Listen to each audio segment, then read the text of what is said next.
Mahakama Kuu ya Tanzania Masjala ndogo ya Dar es Salaam leo imesikiliza maombi namba 488 mwaka 2026 yaliyofunguliwa na Waziri wa zamani Geoffrey Ildephonsi Mwambe dhidi ya Kamishna Jenerali wa Uhamiaji CGI na Mwanasheria Mkuu wa Serikali AG.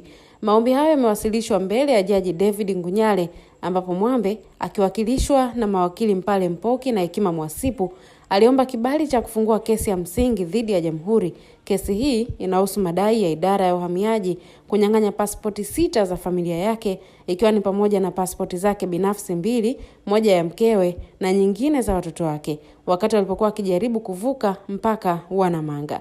Mawakili wa Mwambe walisema kuwa hatua hiyo ilizuia safari ya mgonjwa huyo kwenda Ujerumani kwa matibabu kupitia Kenya, hali iliyosababisha afya yake kudhoofika zaidi. Kwa upande wa Jamhuri, hoja zilizowasilishwa na jopo la mawakili likiongozwa na wakili wa serikali mwandamizi Daniel Nyakia. Baada ya kusikiliza hoja za pande zote, mahakama imetangaza kuwa uamuzi utatolewa Ijumaa Januari 30 mwaka 2026 saa 4 kamili asubuhi.